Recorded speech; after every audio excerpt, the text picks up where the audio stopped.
اصول کافی کتاب الایمان والکفر، باب حسن الظن باللہ عز وجل، اللہ سے اچھا گمان رکھنا بہت اہم۔ بندہ اللہ کے بارے میں کیسا گمان رکھے؟ اچھا گمان رکھے۔ اب ہو سکتا ہے ذہن میں سوال آئے کہ ابھی پچھلی حدیث میں پڑھا ہم نے کہ مومن کو ڈر ہے کہ جو گزر گئی ہے اللہ کیا کرتا ہے، تو پھر یہ اچھا گمان تو نہ ہوا۔ توجہ کریں، چیزوں کو جمع کر کے دیکھنا ہوتا ہے۔ گمان اچھا کرے کہ قبول کرے گا اللہ، اللہ کریم ہے۔ اقرأ وربک الاکرم، پڑھ اور تیرا رب سب سے بڑھ کر کریم ہے۔ کریم یعنی بزرگوار، ساری اچھی صفات جو ہیں وہ کریم میں جمع ہوتی، بن مانگے دینے والا، معاف کر دینے والا، مہلت دینے والا، سب چیزیں کریم میں۔ اکرم سب سے بڑا کریم۔ گمان یہ رکھے لیکن مطمئن نہ ہو جائے، اپنے آپ سے مطمئن نہ ہو جائے، یہ دونوں چیزیں اکٹھی ہوتی۔ ممکن ہے نہ کرے، گمان زیادہ یہی رکھے کہ اللہ کریم ہے وہ کرے گا، لیکن یہ جو خوف ہے یہ مقدس ہے۔ کیوں؟ کہ انسان کو خراب نہیں ہونے دے گا۔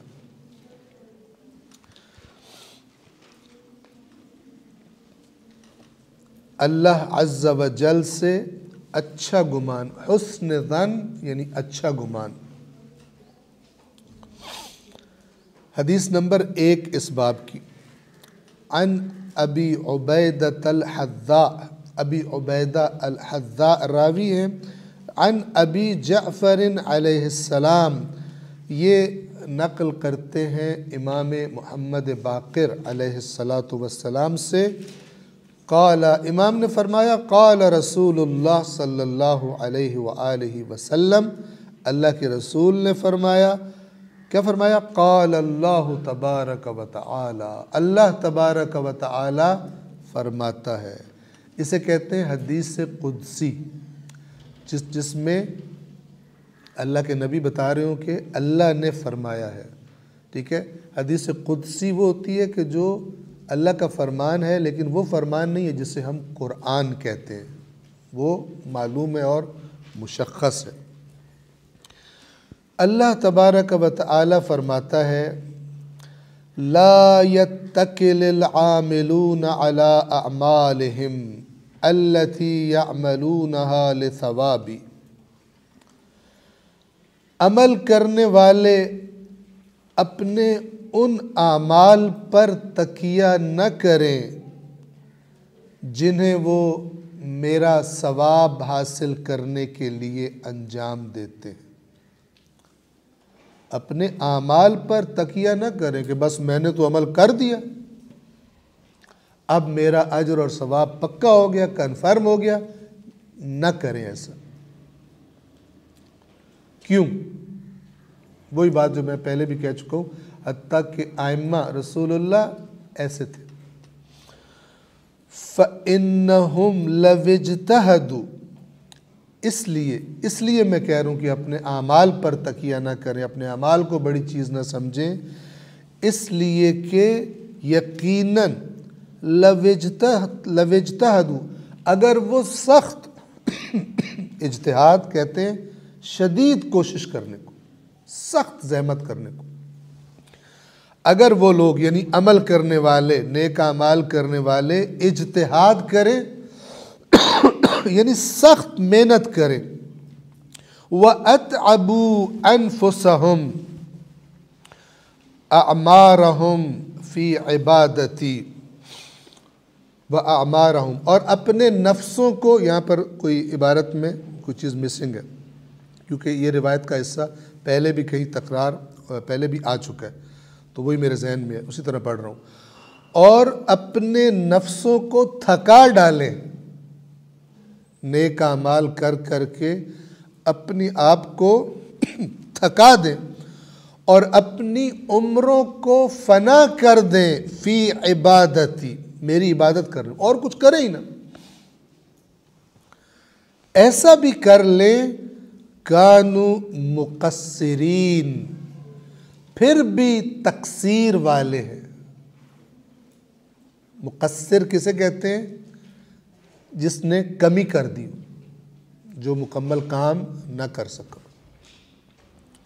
اب اللہ تعالیٰ فرما رہا ہے اس لیے میں کہہ رہا ہوں کہ اپنے اعمال پہ، جتنے بھی تم نیک ہو، اپنے اعمال پہ تکیہ نہ کرو، اپنے اعمال کو بڑا نہ سمجھو، اس لیے کہ تم یہ سب بھی کر دو تب بھی مقصر ہو، تب بھی تم میرا حق ادا نہیں کر سکتے۔ غیر بالغین فی عبادتہم کنہ عبادتی، اور اپنی اس عبادت سے میری عبادت کی تہ تک نہیں پہنچ سکتے، یعنی کمال تک نہیں پہنچ سکتے، جو حق تھا اس حق ادا کرنے تک نہیں پہنچ سکتے، اس طرح بھی عبادت کریں تب بھی نہیں پہنچ سکتے۔ فیما یطلبون عندی من کرامتی والنعیم فی جناتی، یہ عبادات جو وہ اس لیے کرتے ہیں جن کے ذریعے وہ احترام طلب کرتے ہیں جو اللہ کے پاس ہے، کہ اللہ انہیں وہ احترام کرامت عطا کرے گا، اور جن عبادتوں کے ذریعے وہ میری جنتوں کے اندر جو نعمتیں ہیں وہ طلب کرتے ہیں۔ وَرَفِيعِ الدَّرَجَاتِ الْعُلَا فِي جِوَارِ، اور میرے ہمسائے میں، یعنی میرے جوار رحمت میں جو بلند درجات وہ طلب کرتے ہیں، ان سب چیزوں کے لیے اپنی عبادتوں اور اپنے اعمال پہ تکیہ نہ کریں۔ تو کیا کریں؟ وَلَكِنْ بِرَحْمَتِي فَلْيَثِقُوا، بلکہ میری رحمت پر اعتماد رکھیں، یعنی اپنے عمل پر اعتماد کی وثوق کی جگہ کہ میرا عمل تو حتماً قبول ہوگا، اس پر تکیہ نہ کریں بلکہ میری رحمت پر تکیہ کریں۔ کیا کہیں؟ کہ میرا عمل تو اس قابل نہیں ہے کہ جو تیرے شایان شان تھا، لیکن تیری رحمت اتنی وسیع ہے کہ تو میرا عمل قبول کر لے گا اس کمی بیشی کے باوجود۔ یہ تصویر ہے اصل، میں اس قابل نہیں ہوں۔ جب انسان کہتا ہے میں نے ایسا کام نہیں کیا جس سے جو تیرے شایان شان ہو، تو انسان کے اندر تکبر کا احساس نہیں پیدا ہوگا، بلکہ تیری رحمت اتنی وسیع ہے، اس سے مجھے امید ہے کہ میرا عمل قبول ہو جائے گا۔ اللہ سے قرب بڑھے گا، اللہ سے امید بڑھے گی، اللہ سے رابطہ بڑھے گا، اللہ سے ریلیشن کنیکشن اور زیادہ مضبوط ہو، چونکہ میں تو تیری رحمت کا محتاج ہوں، ورنہ تو میں اپنے اعمال سے کچھ نہیں کر سکتا۔ لیکن میری رحمت پر اعتماد کرے، اس پر وثوق کرے، ان کو وثوق ہونا چاہیے۔ وَفَضْلِي فَلْيَرْجُوا، اور میرے فضل کی امید رکھے، یعنی ایک تو میری رحمت پر اعتماد کریں کہ وہ قبول کر لوں گا، اور دوسرا کیا کریں؟ امید کریں کہ جو انہوں نے کیا اس سے زیادہ اجر بھی واپس کروں گا۔ فضل کہتے ہیں زیادہ عطا کرنے کو، میرے فضل کی امید رکھے کہ میں جتنا ان کا حق ہے اس سے زیادہ دوں گا اجر ان کو۔ وَإِلَىٰ حُسْنِ الظَّنِّ بِي فَلْيَطْمَئِنُّوا، یہ جو دونوں باتیں پیچھے بیان ہوئی، رحمت پر اعتماد اور فضل کی امید، یہ جب انسان کرتا ہے یہ اللہ کے بارے میں اچھا گمان ہے، تو نتیجہ کیا نکلے گا؟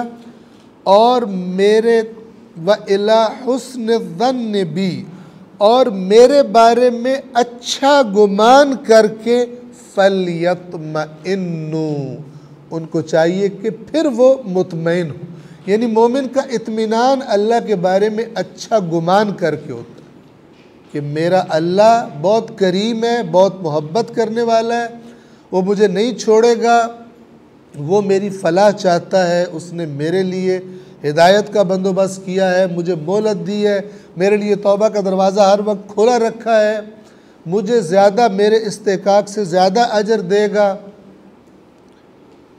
ٹھیک ہے، یہ کیا ہے؟ یہ اچھے گمان، اللہ کے بارے میں اچھا گمان انسان کے اطمینان کا سبب ہونا چاہیے، نہ یہ کہ میں نے عمل اتنا کر دیا ہے اب مجھے پرواہ کوئی نہیں، میں نے اتنا خدا کے راستے میں خرچ کر دیا ہے اب اللہ تعالیٰ نے تو مجھے جنت میں ڈالنا ہی ڈالنا ہے، میں یہ ہوں میں وہ، کچھ بھی نہیں۔ اللہ کے بارے میں اچھا گمان کر کے وہ موجب اطمینان ہونا چاہیے انسان۔ جب ایسا کریں گے تو کیا ہوگا؟ فَإِنَّ رَحْمَتِي عِنْدَ ذَلِكَ تُدْرِكُهُمْ، تو یقیناً تب جب یہ ایسا کریں گے، اچھا گمان کریں گے اللہ کے بارے میں، میرے بارے میں، تب میری رحمت تدرکہم، ان کو درک کر لے گی، ان کو اپنی آغوش میں لے لے گی۔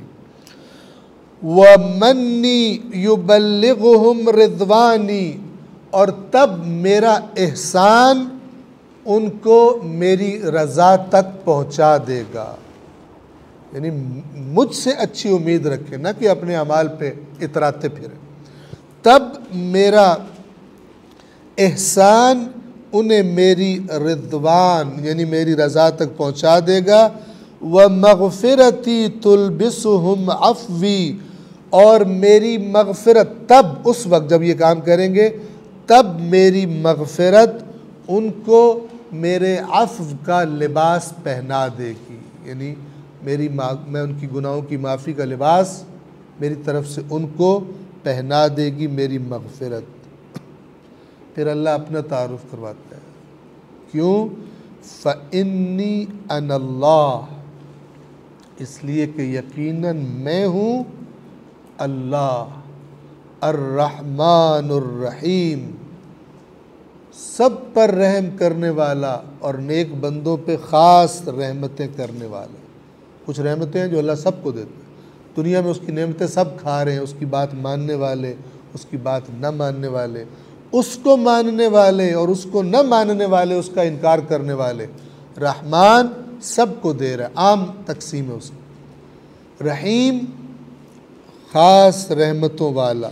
وَبِذَلِكَ تَسَمَّيْتُ، اور انہی الفاظ سے میں نے اپنا نام رکھا ہے، یعنی میں نے خود اپنے آپ کو رحمان کہا ہے، میں نے خود اپنے آپ کو رحیم کہا ہے۔ تو جب بندے میرے پر اچھا گمان کریں گے تو میں بھی یہ سب چیزیں ان کو عطا کروں گا۔